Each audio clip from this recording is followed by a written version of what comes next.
Did you know that a child born in Sub-Saharan Africa is 10 times more likely to die within its first month compared to a child born in a developed nation? The high mortality rate on the continent is attributed to factors such as poverty, low levels of maternal education and inequities in access to quality healthcare. Well, let's look at infant mortality rate in South Africa as we commemorate National Infant Mortality Awareness Month with Kate Brydon, the acting CEO of the Parent Centre. Kate, thanks for your time this afternoon.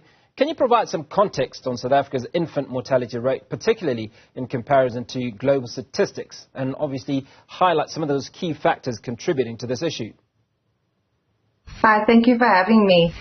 Yeah, the rates for Sub-Saharan Africa are one of the highest in the world, or are the highest in the world, with 43% of the global newborn deaths. Basically, nearly half of all under 5 deaths occur in the newborn period, and it's been a huge increase. And a lot of it is to do with, lack of education, acute poverty, and the improper care that parents can seek. Lack of education and misconceptions due to superstitions, traditions, stigma, all contribute to these, parents not getting help, mothers not going and seeking help because of the stigma or the superstitions in their culture. So many mums that don't go and access the help during pregnancy or during childbirth, and also, when their child's small, if their child is sick, they try, the old wives' tales and those things. And then there's also the side of the lack of access to resources, and whether that's financially or distance. There's many mums who don't have access to clinics or hospitals or fear going to clinics and hospitals, especially after COVID.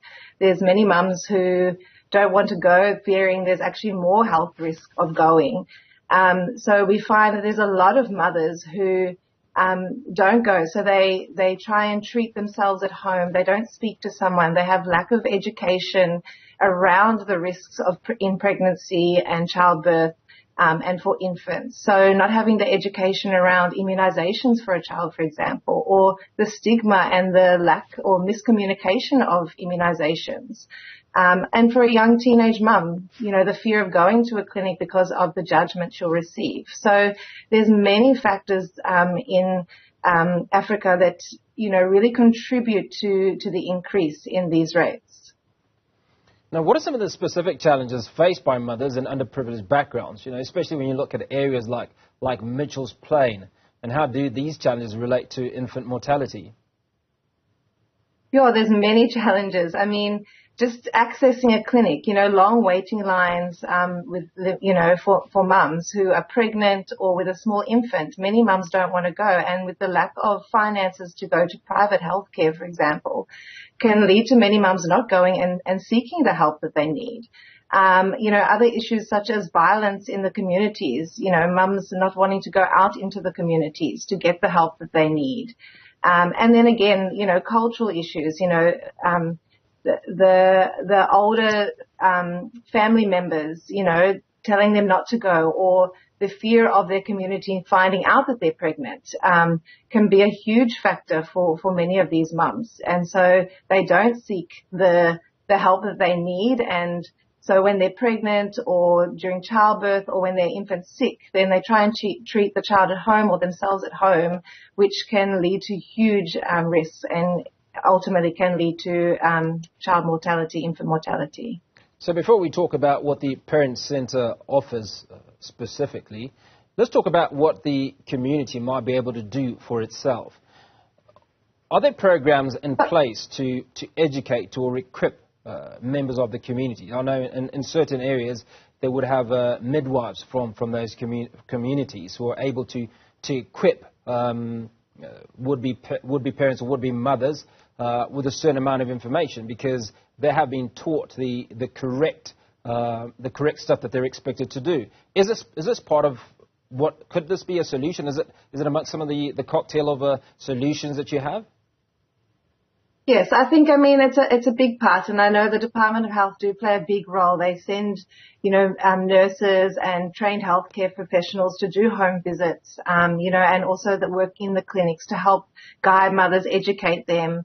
And then organizations such as ourselves at the Parent Center, who also offer home visits to mothers in the communities who are either scared of going out or don't have anyone to talk to. There are organizations out there who can provide not just the practical education, but the support. I mean, many mums, including myself, don't have family around them who can support them, speak through the issues, speak through the fears, which can lead to depression, which can also lead to infant mortality. So there are, those organizations and ourselves that are out there that are offering this support to mothers who don't have the access or have the fear of accessing the mainstream medical help. Now, I'm excited that the Parent Centre, which you represent, offers an infant program aimed at addressing some of these issues. Can you walk us through the components of this program and how it assists vulnerable mothers in better understanding and coping with infant loss? Yeah, so we have our parent-infant home visiting program. It runs in several communities and it offers both antenatal and postnatal support to mothers. We do 5 antenatal sessions and more if a mother needs it. And we also do up to 15 postnatal sessions. And it encompasses a whole range of prenatal care. It talks, educates mothers on how to care for their baby, breastfeeding, bathing the child, all the different risks that are involved in pregnancy, in childbirth, for your infant, what signs to look for. It helps, guide a mother through the various scenarios, which could be that they have to go in for cesarean, and what does that look like? What does it look like to give natural birth? What are the options? It also guides the mothers through challenging topics such as, stillbirth and child loss and how to deal with those issues and how to overcome the grief that they may face through even just the loss of maybe not giving birth the way you had planned. So it covers both the education and also the emotional support that these mothers need. And it also is tailored to deal with loss and grief. So in the instance where a mother has lost a child or is going through this grief, we also have a component of 4 sessions that can also help a mother through that as well. Now, you offer something called memory boxes and seeking counselling as coping mechanism for grieving mothers. Could you discuss the therapeutic benefits of these practices in greater detail? Yeah, I think one of the big risks with mothers is when they're dealing with the loss and the grief, and not speaking about these and not dealing them can lead to a mother, falling into depression, having serious complications further on. Even, when they give birth later on, it can trigger and cause issues with those children. So, yeah, I think some of the biggest support we can offer mums is, first of all, the talking about it and encouraging mothers to talk about it. And then doing something like a memory box where you can you talk through the process and you talk through the loss and what it means to you, and putting those things together can just help a mother to be able to put it into a frame and be able to face what they're going through and put it into a practical scenario. Things like even just lighting a candle. Some mums don't want a memory box, but being able to light a candle or do some sort of practical act that can help them to overcome this grief and loss and process what they've been through. Like I said, whether that is actually the loss of a child or also just the loss of not giving birth the way they want to, or the loss of, now not being able to be single and go out. There's many losses that can be associated around giving birth that mums also don't realize and aren't educated about, that afterwards, and they've given birth, they don't understand why they're facing depression. And so we offer these mums opportunities to also talk through that and do practical things that can help them to be able to move forward so that in the future it doesn't become a deeper issue. Kate, what's the reach of your organisation? We reach at the moment in this program alone. We reach in 9 communities, and we can see up to 300 mothers a year. And overall, as an organisation, we also have other programs. We have also counselling for parents. We have our positive parenting training. We have our fatherhood program. We also have our teen parenting programs that goes into schools to help teenage parents in our communities. And through that, we see thousands of parents and children impacted every year. So let's talk about the men. You know, we're the partners in this conversation, because you know, a lot of the burden, a lot of the trauma, you know, is really with the mothers that are giving birth and potentially losing their little ones. How do men come in, and how do they support? Yeah, fathers play a big role in the support of a mother through a pregnancy, and also through loss and grief as well. And they're also struggling with loss and grief. And I think at the moment it's an important issue that we need to talk about, of how do we get fathers involved, and how do we get them more involved during the pregnancy and through and through childhood, and being an active father and playing a role also through the loss and grief stage. And it's important that fathers are encouraged to talk and play an active role. And, you know, part of our programs is encouraging fathers to be involved.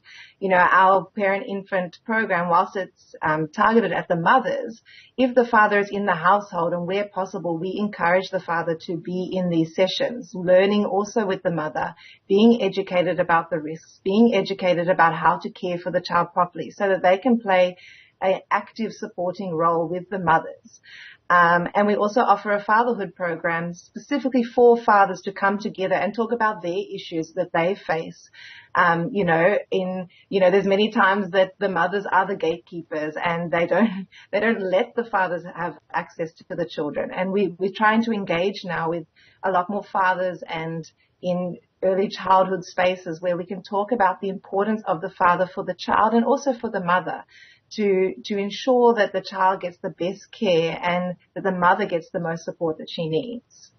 So, Kate, where do fathers find you, or at least some information that speaks to many of the aspects that you're talking about now? They're absolutely important, and obviously because you are situated in the Western Cape, I think it's very difficult for fathers across the other 8 provinces of the country to come out there. But how do they access information that is so important to them supporting their partners? Sure, yeah, you can contact the Parent Centre. I mean, we do also offer a hybrid model now. I think, you know, a lot of organizations through COVID, we've now learned how to work hybridly, and we have been offering to other provinces online training via Zoom or WhatsApp training. So you can check our website at www.theparentcentre.org.za. You can also email us at marketing@theparentcentre.org.za. And you can also phone our offices on 021 762 0116. And, you know, we'll be directed you to the right program that you're needing. On our website, it lists all the programs that you can access and the email addresses that you can contact. And like I said, I mean, whilst we offer predominantly in the Western Cape, we do now work on a hybrid method and way that we can provide it to other provinces. Okay, Brydon, the acting CEO of the Parent Centre, appreciate your time this afternoon in conversation around the infant mortality in South Africa, and an opportunity for fathers to get involved in that process. And you can log on to www.theparentcentre.org.za.